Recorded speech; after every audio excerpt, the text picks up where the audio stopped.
Hello, this is the Glasstire Top 5 for the week of August 13th, 2015. I'm Rainey Knudsen. I'm Christina Reese. Number 5 this is a show at the University of Houston Clear Lake Art Gallery. Bernadette Esperanza Torres. She's a ceramicist. She's been exhibiting since, the early 90s. She's very experienced, and she makes a mean clay flower. I just am enchanted by the weird expressions on these Gibson girl faces. I can't really say with 100% confidence that these are the best ceramics that have ever been made in the history of humanity. Number 4 this week is a show. It's a group show called The Only Knowledge Worth Possessing. It's the second in a series. It's a program by the Contemporary Austin. This show is a group show they're going to hold it at Grey Duck. But basically the Crit group, as far as I understand it, is kind of like an extension of or a replacement for MFA Crit, the intensity and the socializing within MFA critiques, but without the school. Who is it for? Who gets Crit?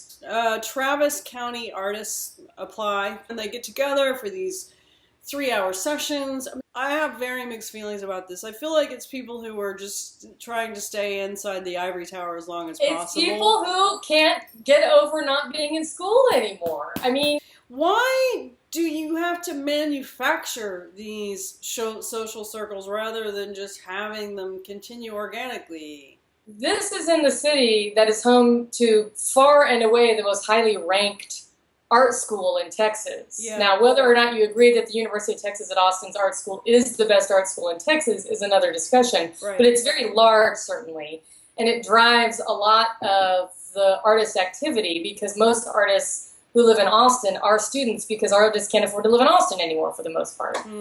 So it's interesting that this is almost like a counterpoint to UT. I would be interested to know how. It's an extension. I feel like this is a thing that people do after they've graduated, but they want to keep those kind of conversations going. They have to have some institution bring them together and help them make this structure happen. Here's what I would say about this, and maybe this, whatever. If I were an artist who was a year or two out of school, be it an undergraduate or a graduate program, I would be suspicious of, and maybe it's because I'm a Gen Xer, not a millennial, I would be suspicious of something hosted by a museum, or even a space like the Contemporary Austin, which does some great shows. I've liked a lot of the shows they've done in the past couple of years, but I would be really hesitant to go join some club hosted by some big institution in my town. These people who've signed up for this, perhaps they feel like they need to be able to plug into something synthetically. Well, and maybe they do. Have fun editing that one down. Yeah. Okay, number 3 is Christy Blizzard. Not Blizzard. We learned that last year. She's just giving a talk at the McNay Art Museum. It's just a talk probably about her work and some work in their collection is what I would imagine that this is. It's tonight, August 13th, 6:30. But Christy Blizzard, she came on our radar last year because she did this mud wrestling performance in San Antonio, which we covered, where she was mud wrestling another artist dressed as Willem de Kooning, and it was a feminist critique of basically what an asshole Willem de Kooning was to women, according to her. I've dug into Christy Blizzard's work, and it's very, very interesting, smart work, I think.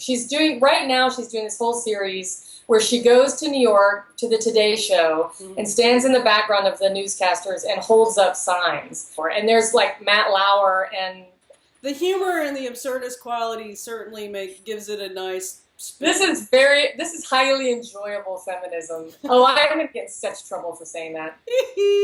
Number 2 this week is Ryan Treecarton in Austin at the Alamo Drafthouse, the Ritz iteration.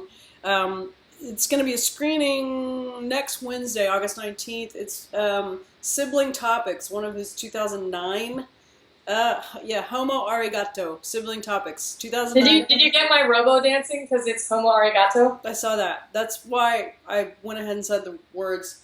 So Ryan Treecarton, just to me, still one of the most interesting. He's great. He's so great. He's amazing. He's been kicking ass since 2004, since he was at RISD. But this is just a screening of an older film of his, right? Yeah, yeah. It's the Alamo is saying it's kind of maybe one of the more accessible, but I mean it is and it's not. I mean, Ryan, like I know the guy. Ryan. My pal Ryan. So let me tell you about Ryan. His work is the kind of thing you either submit to it and just go with the rhythm of it and its own strange internal logic, and there is an internal logic to his work, or you are totally freaked out and it's too trippy and it blows your mind. And I have a tendency to be completely hypnotized by his videos, and I think he started an entire paradigm of his own generation's way of dealing with the world and self-image, and I admire. I think that's fair. I think he's important, certainly. Number one this week is at the Blaffer in Houston. It's a two-person show, or it's a kind of a collaboration. Henning Bull and Sergey Cherepnin. It's called Early Awnings. We ran a review of it today by Betsy Huet Day. And it's good. I mean, I think she gets to. I haven't seen the show, but I think she gets to kind of the brunt of what makes it weirdly banal and creepy, intentionally so. It's an installation. There's a multi-channel soundtrack. There's sculpture. There's two-dimensional work on the wall. It kind of keeps you off balance. It sort of engages you and repulses you at the same time. There are allusions to H.P. Lovecraft and the Yellow Book, and so that is our kind of getting close to the end of summer top 5. Go see some art. Go see some art.